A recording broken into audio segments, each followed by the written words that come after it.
Hello दोस्तों, कैसे हैं आप सभी लोग। आशा है आप लोग बहुत अच्छे होंगे और अपने जीवन में काफ़ी खुश होंगे, प्रसन्न होंगे। तो दोस्तों, स्वागत है आप सभी का आपके अपने ही चैनल जिसका नाम है ज्ञान मंत्र, और जहां हम लोग करते हैं कुछ ज्ञान की बातें। दोस्तों, जीवन प्रवाह भी नदी प्रवाह की तरह है।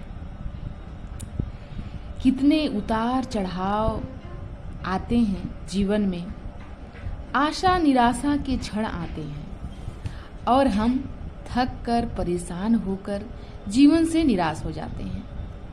किंतु नदी नहीं रुकती।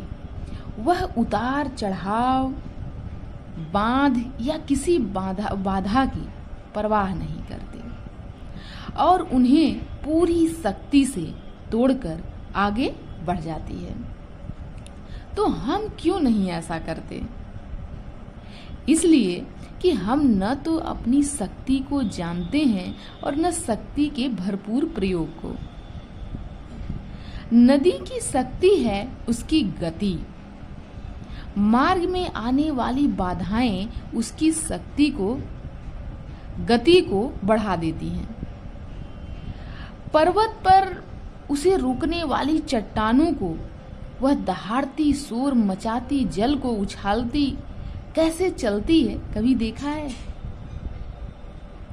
फिर आगे मार्ग शांत देखकर गंभीर होकर बहती है।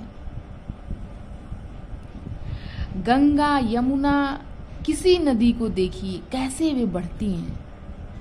उसे रोकने के लिए पर्वत आ जाए तो वह उसे पार करके प्रपात बनाती हैं और सैकड़ों फीट की ऊंचाई से कूद पड़ती हैं और आगे बढ़ जाती हैं। पर्वत खड़ा का खड़ा रहता है। यात्री अपनी मंजिल की ओर जा चुका होता है। काश हम जीवन यात्रा में नदी से प्रेरणा ले सकें, बाधाओं को पीछे धकेल कर आगे बढ़ें। मंजिल तो हमारी ही होगी। यह है गति का नियम।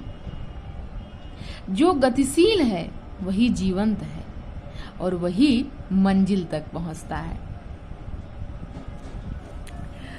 तो चलिए दोस्तों, नदी से प्रेरणा लेते हुए हम भी अपने जीवन में निरंतर आगे की तरफ बढ़ें और अपने लक्ष्य को पालें। तो चलिए दोस्तों, इन्हीं सब बातों के साथ आगे बढ़ते हैं ऊर्जा की तरफ। और आज की ऊर्जा का टॉपिक है, बहुत ही अच्छा टॉपिक है आज का, वो है प्रसन्नता।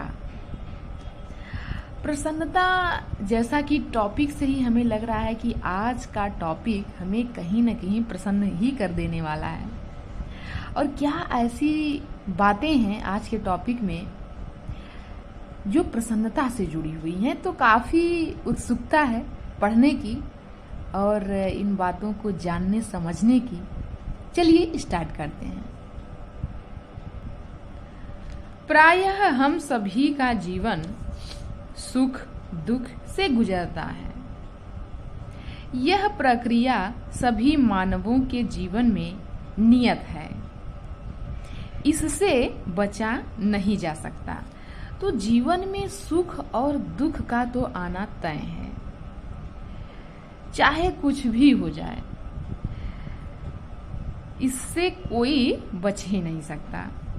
जो कुछ भी हमारे प्रारब्ध में है वह हमारी इच्छा अनुसार बदल नहीं सकता। इसीलिए हमें सुख दुख के भावों से ग्रस्त अपने जीवन के समस्त विकार भूलकर वही कर्म करने चाहिए जिनसे हमें प्रसन्नता मिले। आत्म प्रसन्नता से तात्पर्य उस सुखानुभूति से है जिसे हमारे अलावा कोई और महसूस नहीं कर सकता। इस स्थिति में हमें कुछ भी विचलित नहीं करता। इसमें हम मंद चलती हवा से पुलकित हरियाली जैसे होते हैं।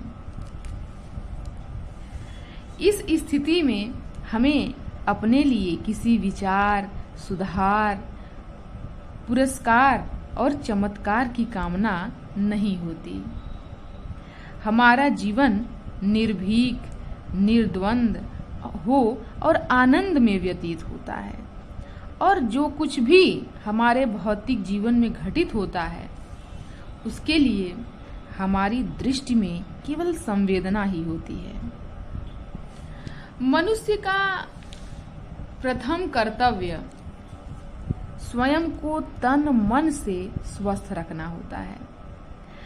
ऐसा होने पर ही एक व्यक्ति दूसरे व्यक्ति संपूर्ण प्रकृति के प्रति लगाव रखता है। आध्यात्मिकता की अवस्था में आने के लिए यही योग्यता प्रत्येक व्यक्ति को ग्रहण करनी चाहिए। जीवन में पुरुषार्थ का बड़ा महत्व है। पुरुषार्थ जीवन उद्देश्य के सकारात्मक कर्मों में प्रवृत्त रहने का अभ्यास है। यदि जीवन सदैव ऐसे ही प्रसंगों के साथ व्यतीत हो तो आध्यात्मिक लक्ष्य प्राप्त करना मानव के लिए सरल हो जाएगा। इसके बाद जीवन निडर बन जाता है। मृत्यु से भी मनुष्य विचलित नहीं हो पाता। व्यक्ति तन का श्रम कर पसीना बहाकर आनंद की शक्तियों में इतना दृढ़ हो जाता है कि उसमें मृत्यु के लिए भी हर्ष मिश्रित भावनाएं उत्पन्न होने लगती हैं। समाज की अनेक समस्याओं से मुक्त होने के लिए व्यक्ति को ऐसा ही बनने की आवश्यकता है। और ऐसे परिवर्तित व्यक्ति यदि सबके कल्याण के लिए समाज का नेतृत्व करें तो जीवन आनंद यात्रा बन जाए। तो आज का जो ऊर्जा टॉपिक था विकेश कुमार बडोला का यह ऊर्जा टॉपिक था। तो काफी अच्छा टॉपिक आज का, प्रसन्नता। और जैसा कि हम सभी लोगों को पता है कि जीवन में सुख और दुख ये दोनों परिस्थितियां जो हैं आनी ही आनी हैं। लेकिन जो सुख का समय है वो तो सबके लिए ही अच्छा होता है, सभी लोग उसमें अच्छा महसूस करते हैं।